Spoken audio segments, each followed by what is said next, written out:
Bismillahirrahmanirrahim. Assalamualaikum warahmatullahi wabarakatuh. Innal hamdalillah nahmaduhu wa nasta'inuhu wa nastaghfiruh wa na'udzu billahi min shururi anfusina wa sayyiati a'malina. May yahdihillahu fala mudilla lahu wa may yudlil fala hadiya lahu. Asyhadu an la ilaha illallah wahdahu la syarika lah, lahul mulku wa lahul hamdu wa huwa ala kulli syai'in qadir.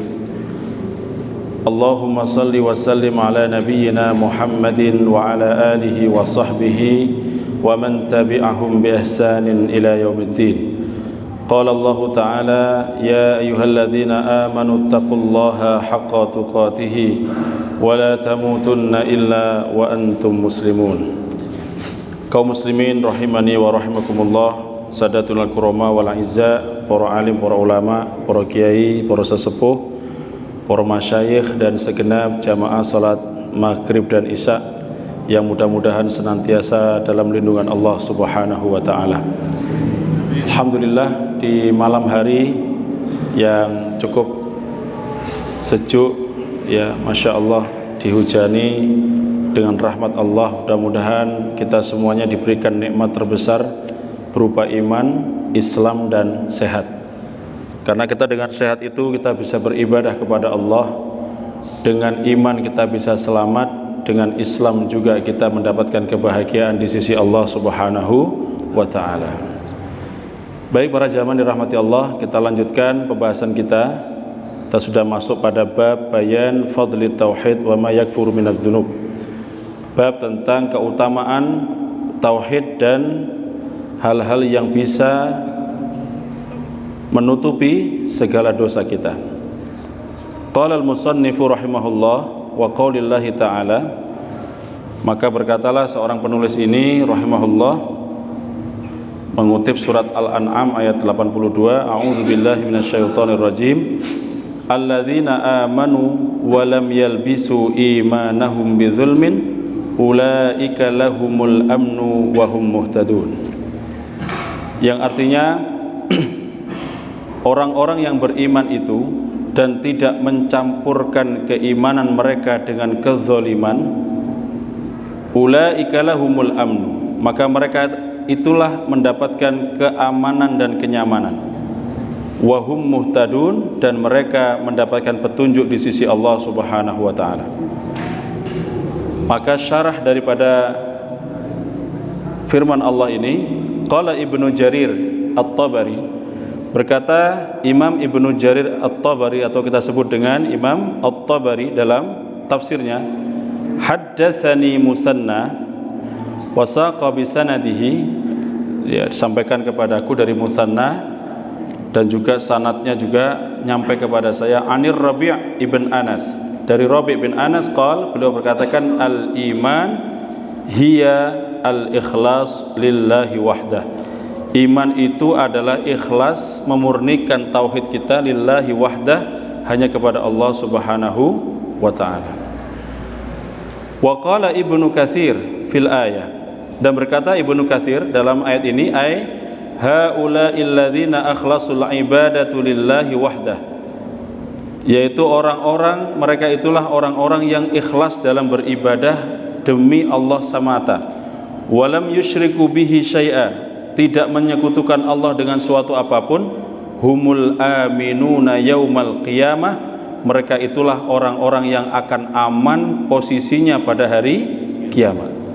Al-muhtaduna fid dunya wal akhirah, dan mereka mendapatkan petunjuk baik di dunia maupun di akhirat.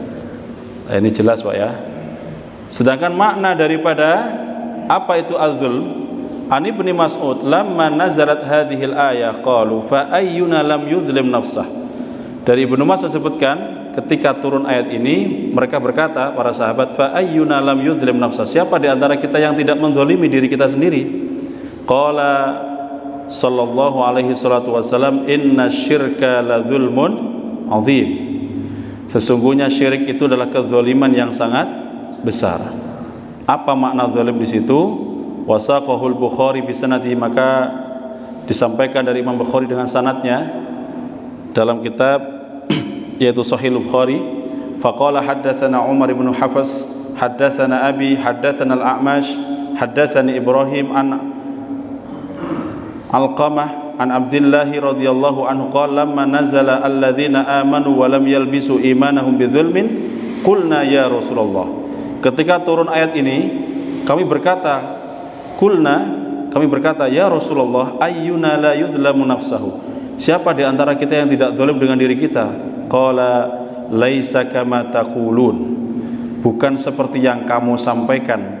Lam yalbisu imanahum bidzulmin bisyirkin, yang dimaksud dengan kalimat lam yalbisu imanahum bidzulmin, mereka tidak mencampurkan iman mereka dengan kezaliman. Az-zulmu huwa asyirku, kezaliman itu adalah tentang kesyirikan. Awalam tasma'u ila qauli Luqman li ibnihi, tidakkah kamu pernah mendengar bahwa Luqman, ya Luqman ini seorang yang saleh rahimahullah, berkata kepada anaknya, ya bunayya la tusyrik billah inna syirka la dzulmun azim, sesungguhnya syirik itu adalah kezaliman yang sangat besar. Nah ini kebetulan malam Jumat ya Pak ya, Jumat malam Sabtu. Kita kemarin biasanya tiap malam Kamis, malam Jumat itu banyak di antara kita itu disunnahkan membaca 2 surat Pak. Surat yang pertama adalah surat Al-Kahfi, yang kedua adalah surat Yasin. Jadi bisa cari dalilnya di dalam kitab yaitu miliknya Imam An-Nawawi, Al-Adhkar An-Nawawi. Itu bagaimana keutamaan membaca surah Yasin di malam Jumat atau di hari Jumat. Itu ada kalimatnya. Jadi bisa dicari dalam kitab Imam An-Nawawi dan judulnya Al-Adhkar, kumpulan zikir-zikir Imam An-Nawawi. Kemudian adapun surah Al-Kahfi juga sama. Barang siapa membaca surah Al-Kahfi di malam Jumat atau di hari Jumat, itu keutamanya luar biasa. Apa salah satunya Pak? Kalau kita mampu menghafal ayat 1 sampai 10, amina min fitnatil dajjal, dia aman dari fitnahnya dajjal. Ini Pak, dajjal tuh luar biasa Pak. Kalau kita mudah-mudahan tidak berjumpa dengan apa? Dajjal. Kalau kita berjumpa dengan dajjal, tidak ada satupun manusia yang selamat. Maka ojo nantang-nantang, oh aku tak kepengen ketemu dajjal. Dajjal itu turunnya di mana? Di kota. Nah, lek nang desa-desa kayak Semboro ini insyaallah jauh Pak. Tapi sing sebelah Tanggul sana mungkin ya ketemu paling. Semua kota Pak di seluruh dunia. Sedangkan dajjal itu luar biasa. Dikatakan apa?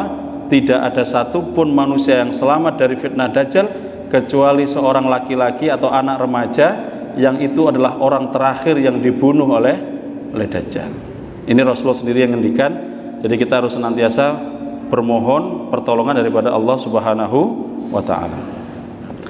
Di surah Yasin itu ada sebuah cerita yang mungkin panjenengan sering baca Yasin, bahkan mungkin hafal Yasin, tapi kadang-kadang cuma sekedar apa? Hafal. Pokoknya hafal Pak. Apa Pak? Di situ ada kisah yang namanya Ashabul Qaryah. Ayat 13 sampai 29 kisahnya Pak. وَاضْرِبْ لَهُمْ مَثَلًا أَصْحَابَ الْقَرْيَةِ إِذْ جَاءَهَا الْمُرْسَلُونَ. Maka wadrib lahum, berikan perumpamaan bagi mereka wahai Muhammad, ashabal qaryah, ada penduduk sebuah negeri, idz ja'ahal mursalun, ketika utusan-utusan itu datang kepada mereka. Jadi dulu ada sebuah negeri, maka para ahli tafsir menjelaskan negeri yang dimaksud ashabul qaryah ini di mana Pak? Ada yang mengatakan di sebuah negeri namanya di sekitar Yaman. Tetapi yang paling masyhur di antara seluruh para mufassirin itu adalah negeri Antakiyah. Antakiyah itu perbatasan Jordan dengan Yaman. Itu di sana tuh ada negeri perbatasan itu dikuasai Yunani kuno saat itu Pak. Antakiyah. Nah, kaisarnya raja namanya Antiochus. Nah, di situ Allah mengirimkan utusan, ya Imam At-Tabari dan juga Imam Ibnu Katsir menyebutkan 3 nama. Yang pertama Shadiq, Saduq dan Syam'un. Sinten namanya? Nah, anak sinten namanya Shadiq lho ya. Shadiq, Saduq kali Syam'un. Nah, ini yang paling masyhur. Kalaupun nama-nama yang lain itu rata-rata kisahnya Israiliyat, kisahnya bersumber dari orang-orang Yahudi. Sebagian mufassir tidak mengambil. Apa disebutkan, Pak? Idz arsalna ilaihim itsnaini fakadzabuhuma fa'azzazna bitsalitsin faqalu inna ilaikum mursalun. Ketika kami mengutus kepada mereka dua utusan, yang pertama Shadiq sama Shaduk itu, fakadzabuhuma, penduduk negeri itu mendustai semuanya, mendustakan dua utusan ini. Fa'azzazna bitsalitsin, maka kami perkuat lagi dengan mengutus utusan yang ketiga, namanya Syam'un. Faqalu inna ilaikum mursalun, maka utusan tiga ini mengatakan sesungguhnya kami adalah utusan dari Allah yang diutus kepada kalian. Lihat, Pak, ayat yang berikutnya yang ke-15. Jawaban mereka apa? Qalu ma antum illa basyarun mithluna. Mereka mengatakan, penduduk negeri Ashabul Qaryah itu, mereka mengatakan kamu ini hanyalah manusia seperti kami. Betul, Pak? Ini jawabannya itu orang-orang yang tidak mau mendengarkan peringatan dari Allah. Mereka mengatakan apa? Ini ada kiai, Pak. Alah, kiai bodoh. Kiai makan nasi, saya juga makan nasi. Ustadz makan nasi, juga kita makan nasi. Dia mengatakan qalu inna ya ma antum illa basyarum. Kamu ini bukan siapa-siapa, kami sama-sama kayak kami, yaitu sama-sama manusia. Maunya mereka siapa yang mau diutus? Malaikat. Nah itu. Wa ma anzalar rahmanu min syai', dan Allah yang Maha Pengasih tidak menurunkan sesuatu in antum illa takdzibun. Ya, sesuatu kecuali kamu hanya mendustakan semua. Jadi apapun yang Allah turunkan kepada mereka semua pasti akan didustai. Jadi itu hanya kiasan kalimat, tujuannya bukannya mereka mau mendengarkan peringatan, intinya apa? Mereka tidak mau beriman dengan peringatan datangnya dari Allah. Jadi membuat coro gimana bahasanya supaya apa? Mereka mengatakan udah, ini bahasa sekarang kita kalau kiaskan, mereka itu mengatakan yang diutus ke kami itu harusnya levelnya itu lebih di atas kami. Jangan sama-sama manusia. Loh, kalau di sini kiai, di sini banyak para kiai. Di sini ustadz, di sini banyak para ustadz. Di sini alumni Mesir, alumni Madinah juga banyak di sini. Lah itu namanya apa? Tidak mau mendengarkan peringatan dari Allah Subhanahu wa taala. Nah, ini berkisah, Pak. Siapa tiga utusan itu, Pak? Mereka para nabi. Pinten jumlah nabi? Imam As-Suyuti menyebutkan 124.000, kurang lebihnya di situ. Jumlah pastinya tidak ada yang tahu, cuma ada yang berkisar 122.000, ada yang mengatakan 124.000 nabi. Bayangkan satu nabi diutus satu kaum, berarti ada berapa kaum, Pak? Nah ini kira-kira ada nggak dulu nabi yang datang ke Pulau Jawa ini, Pak? Jangan-jangan pernah nginep di Semboro? Ya kita nggak tahu zaman itu. Maka istilahnya dulu kan Nuswantoro, jadi Nuswantoro. Bisa jadi para nabi dulu diutus di sini, tapi kita tidak tahu. Artinya apa? Utusan Allah itu tidak hanya sekedar kepada negeri di Timur Tengah, tapi seluruhnya. Dan nabi kita sebagai pamungkas akhir zaman, rahmatan lil alam. Semua alam ini harus beriman kepada Rasulullah sallallahu alaihi wasallam. Maka kemudian mereka mengatakan qalu rabbuna ya'lamu inna ilaikum lamursalun. Tuhan kami mengetahui sesungguhnya kami adalah utusan-utusan Allah kepada kalian. Artinya mempertegas bahwa kami ini benar-benar utusan yang diutus oleh Allah kepada kalian. Lihat apa tugas mereka, Pak? Wa ma 'alaina illal balaghul mubin. Kami, kewajiban kami hanya menyampaikan perintah Allah dengan jelas. Jadi para kiai, ustadz, mubalik itu hanya illal balagh, hanya menyampaikan, tidak boleh maksa, nggak boleh mendoktrin orang supaya kamu harus ikut, kalau ndak, nah mati ndabatan asal. Ya, Nabi juga demikian, tidak ada paksaan. Maka dikatakan la ikraha fiddin, tidak ada paksaan dalam agama. Kalau ada orang dipaksa beriman kepada Islam misalkan, maka batal imannya. Kenapa? Tidak murni dari hatinya sendiri. Maka wa ma alaina illal balagul mubin. Tugas kita hanya menyampaikan, perkara didamal dikerjakan alhamdulillah, tidak juga menjadi urusan orang tersebut, tidak menjadi tanggung jawab kita. Yang penting kami sudah menyampaikan. Dan semua para mubalik, ustadz, kiai, siapapun itu, Nanti kalau ditanya di hadapan Allah, sudah kamu sampaikan peringatanku? Kita hanya menjawab, sampun Gusti, sudah kita sampaikan. Oh itu kok ngomong semboro kok jek ono wong mendem. Kok ono sing ngene. Ya itu sudah kami sampaikan peringatannya. Kok masih ada kesyirikan di situ? Semuanya sudah kami sampaikan. Nah, lihat Pak, jawaban mereka. Qalu inna tatayyarna bikum. Lihat kalimatnya Pak, inna tatayyarna bikum. Mereka menjawab, sesungguhnya kami bernasib malang karena kamu. Disampaikan peringatan oleh para utusan, jawaban mereka, kami ini kena musibah malang seperti ini dikarenakan kalian. Maka Allah menggunakan kalimat tatayyarna. Apa tatayyur itu Pak? At-tatayyur minasyirk, kata Nabi.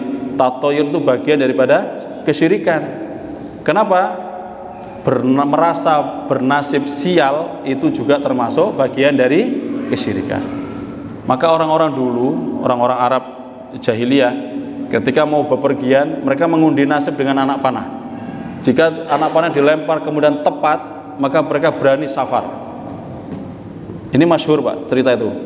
Jadi dilempar kok tepat, tapi kalau enggak, maka enggak berani, enggak jadi Pak. Walaupun perbekalan sudah disiapkan, enggak jadi. Nah sekarang pertanyaan saya, tiang Jawi wonten apa? Wata, dino ngitung dino. Di Selasa apa? Selasa Kliwon apa lagi?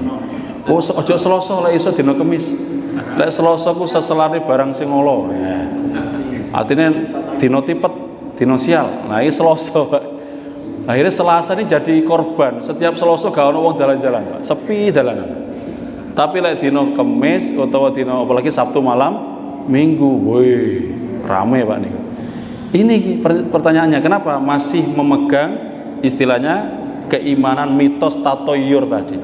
Dan itu dipegang oleh mereka. Inna tatayyarna bikum, kami ini malang karena kalian ini. La illam tantahu, lihat kalimatnya Pak, ngancamnya mereka, jika kamu nggak berhenti wahai utusan-utusan yang merasa utusan Allah tadi, lanarjumannakum, kami akan merajam kalian, walayamassannakum minna adzabun, dan kamu akan merasakan siksaan dari kami dengan siksaan yang sangat pedih.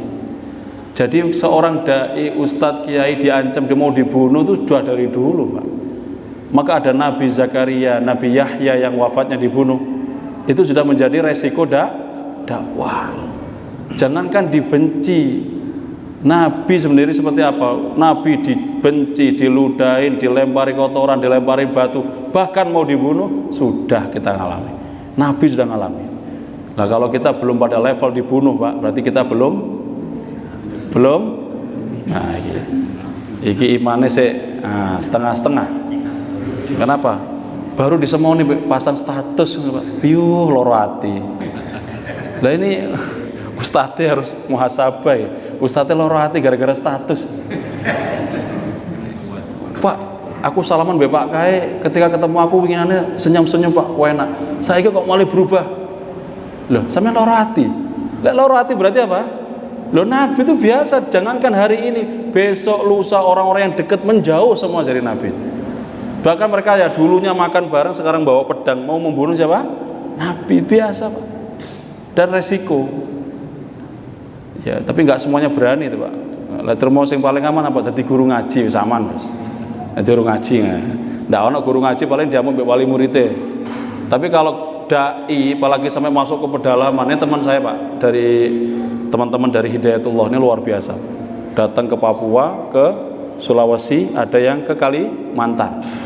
Itu pernah ditahan oleh suku pedalaman di wilayah Kalimantan waktu itu. Orang-orang Dayak yang suku pedalaman, tidak ngerti bahasa Indonesia Pak, bahasa mereka.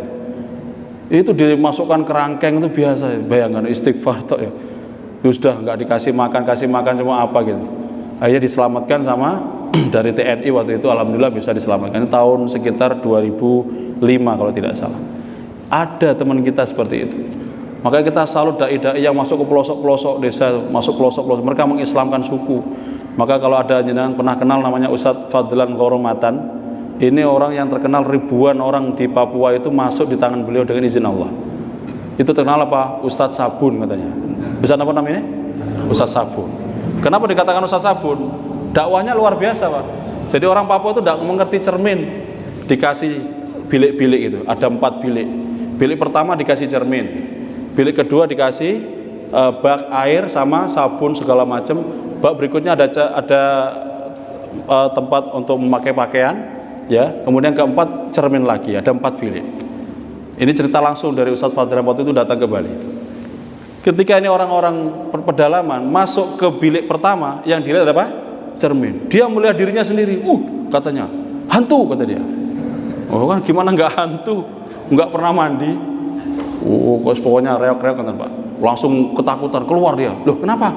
Hantu katanya. Hantu. Oh, sama yang bagian kalau dia perempuan dimasukkan ke dalam, sama perempuan dimandikan, disabun, dicuci segala macam, dikeramasin sampai wangi Pak. Kemudian masuk ke berikutnya dikasih pakaian, dikasih lipstik segala macam, dikasih jilbab. Berikutnya masuk ke yang terakhir dikasih apa? Cermin lagi. Dia langsung, cantik. Ini Pak, satu suku ada berapa ratus orang, bahkan kepala sukunya langsung masuk Islam bersyahadat. Nah ini kita belum dakwah ke situ. Dakwahnya mbek wong-wong semboro sing macul-macul ngene Pak. Iya. Iya Pak ya.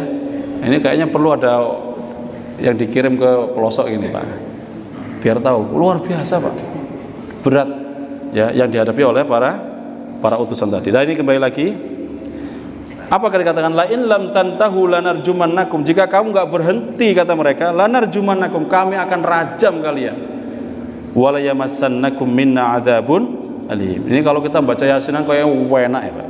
Qalu inna tatayyarna bikum la illam tantahu lanarjumannakum wa la yamassannakum minna adzabun alim. Qalu ta'irukum ma'akum, kan begitu ya. Terus gitu. Tapi maknanya apa? Gede-gede ya. Nah ini diterjemahkan. Qalu ta'irukum ma'akum. Mereka utusan itu berkata, kemalangan kamu ta'irukum ma'akum. Kemalangan itu bukan dari siapa-siapa, tapi datangnya dari diri kalian sendiri. Apa Pak? Amalan istilahnya itu kesesatan daripada ashabul qaryah itu, mereka adalah penyembah-penyembah patung berhala-berhala yang mereka buat sendiri. Ya, a'in dzukirtum bal antum qaumum musrifun. Apakah kamu diberi peringatan, kata para utusan tadi? Bal antum qaumum musrifun. Sebenarnya kamu adalah kaum yang melampaui batas. Nah, kemudian tiba-tiba ya setelah itu diancam-ancam gitu, utusan ini akhirnya sepakat ya, Soduk sama Syam'un ini pulang ya, keluar dari negeri ashabul qaryah itu. Tiba-tiba datang seorang laki-laki pengusaha kayu, orangnya pendek ya, miskin, dikatakan miskin tuh, sederhana, namanya Habib An-Najjar. Siapa namanya Pak? Habib An-Najjar. Disebutkan di situ Pak, ini mufasirnya itu, waja'a min aqsal Madinah, dan datanglah dari ujung kota. Kalau Allah menyebutkan kalimat aqsa itu berarti tempatnya sangat jauh. Maka ada Masjidil Aqsa. Aqsa itu apa? Pokoknya nang Jabal Kat, lek jare wong Jawa napa niku? Istilahnya tempun di Pak, pokoknya waduh Mas kok nang Jabal Kat. Saking adohe itu Pak ungkapan aqsal Madinah, sebuah kota yang sangat apa? Jauh. Waja'a min aqsal Madinah rajulun yas'a. Ada seorang laki-laki yang bergegas berlari. Mereka sambil berteriak, ya qaumi ittabi'ul mursalin. Wahai kaumku, ikutilah para utusan-utusan itu. Jangan kau biarkan mereka keluar dari negeri ini. Itu Pak. Ittabi'u man la yas'alukum ajra wa hum muhtadun.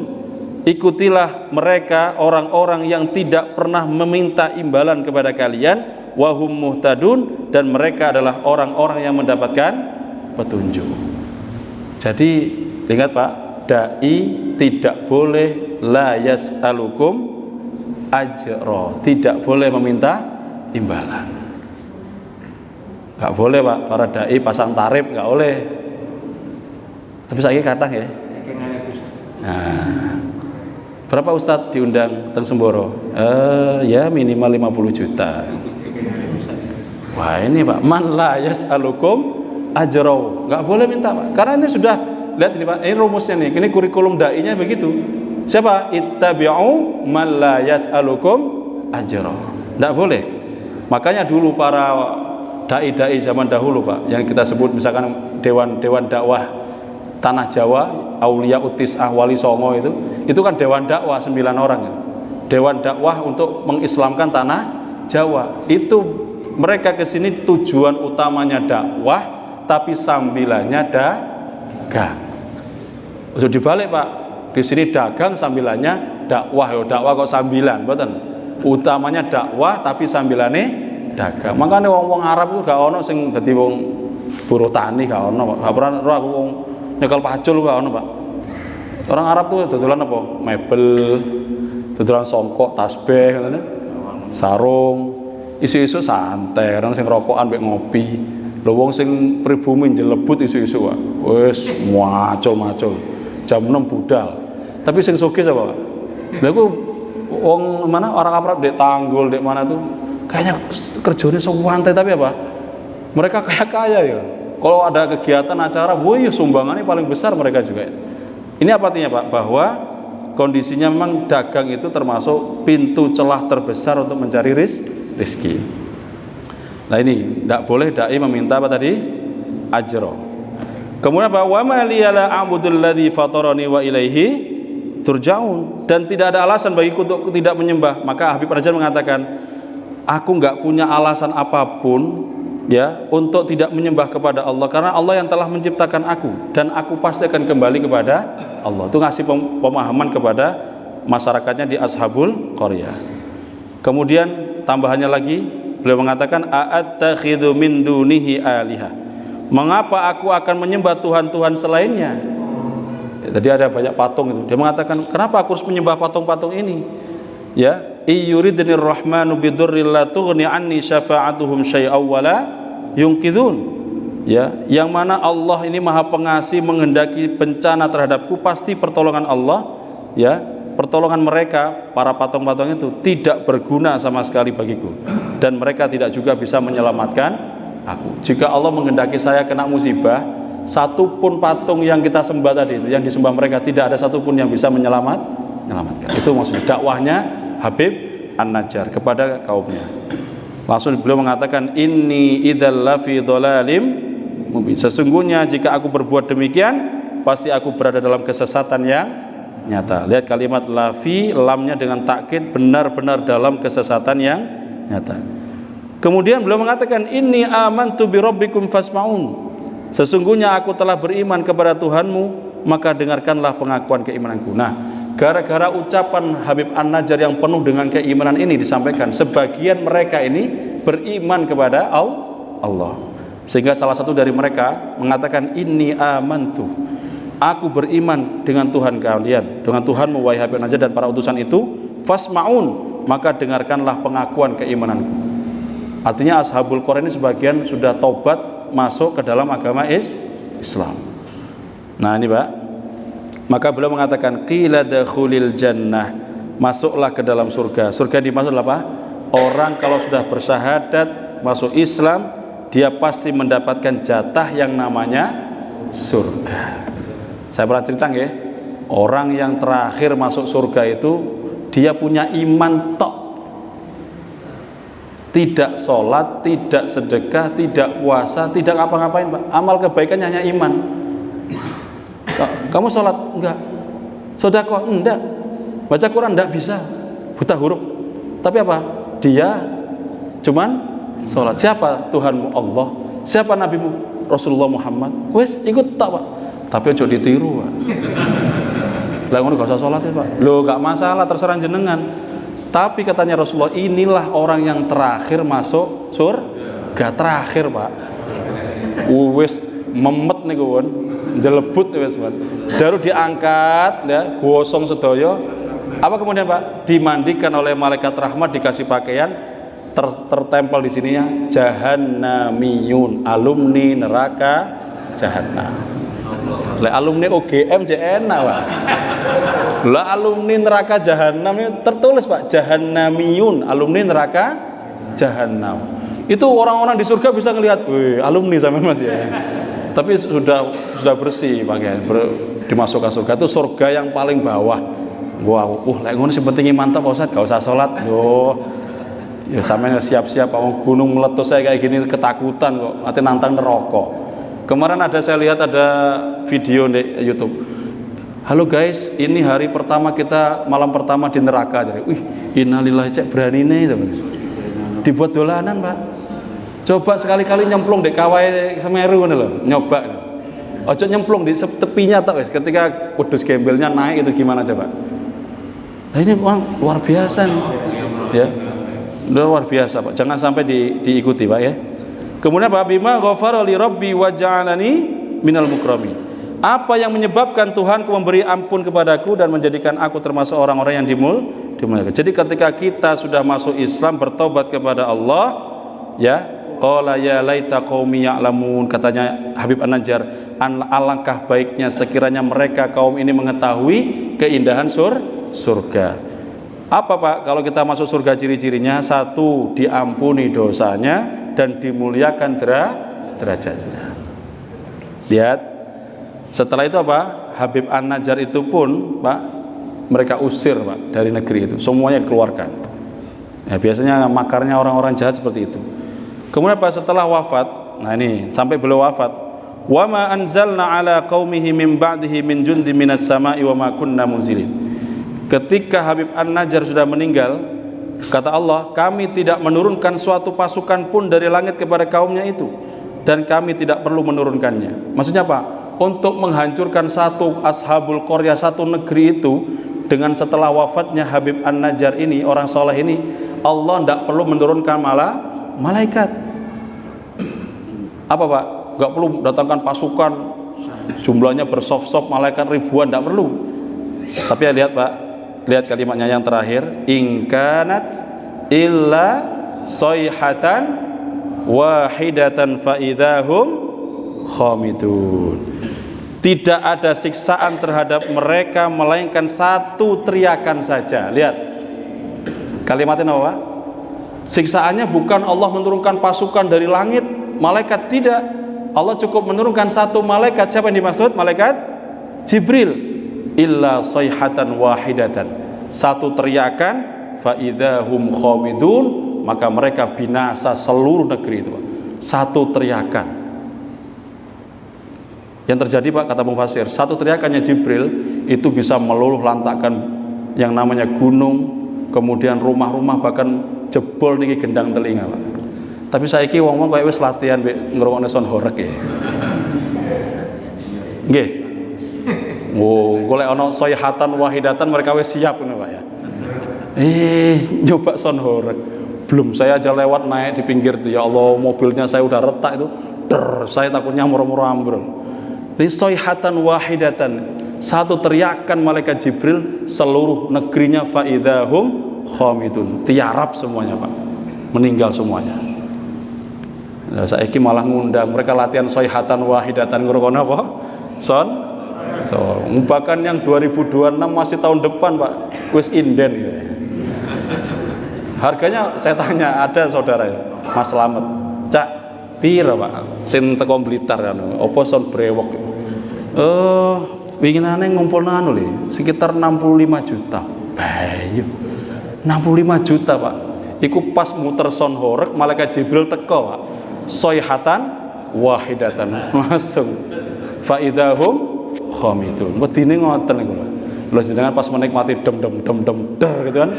Mari ngono jebol semuanya. Innalillahi wa inna ilaihi raji'un. Wah, hindari Pak, saestu. Saya takutnya Pak mengundang kemurkaan Allah Subhanahu wa taala. Sudah, mudah-mudahan yang kami sampaikan ini semuanya adalah yang benar dari Allah ya. Semuanya kita jauhi kesyirikan terutama, dan kita beriman dengan semua yang diturunkan oleh Rasulullah SAW. Terutama apa? Kita menjaga jangan sampai ada satupun kesyirikan yang dilakukan oleh umat ini. Kenapa? Satu kesyirikan itu mendatangkan ribuan ya namanya musibah. Maka kalau kita flashback lagi Pak, ini kenapa Semeru begini? Apakah ini fenomena alam? Tidak Pak. Dzaharul fasadu fil barri wal bahri bima kasabat aydin nas. Telah tampak kerusakan di darat, di laut, semua akibat ulah tangan manusia. Ini bukan fenomena BMKG apa istilahnya Badan Meteorologi dan Geofisika, bukan Pak. Tapi ini peringatan dari Allah. Enggak ada hujan, enggak ada angin, moro-moro blub gitu. Ngono ya saya cover video di jembatan Perak. Mari ngomongkan haro guys, kita ini lagi yo mbok melayu loh, kayak gitu. Ini teman-teman saya tadi mengirimkan video, alhamdulillah itu sudah sampai di Pronojiwo tadi, sempat kiriman ini nggak bisa Pak, karena bareng sama hujan sama debunya itu udah tebal. Jadi mobilnya ketika sweepnya berjalan ini tetap gelap, nggak bisa aja, hanya putar balik kanan. Mau ngasih bantuan di daerah Sumbersari itu. Itu makanya kita beruntung ini, alhamdulillah Semboro masih jauh.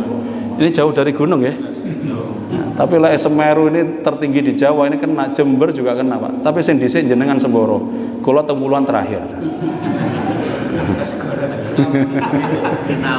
Ya, mudah-mudahan kita selamat semuanya ya, dan teman saudara-saudara kita yang di mana?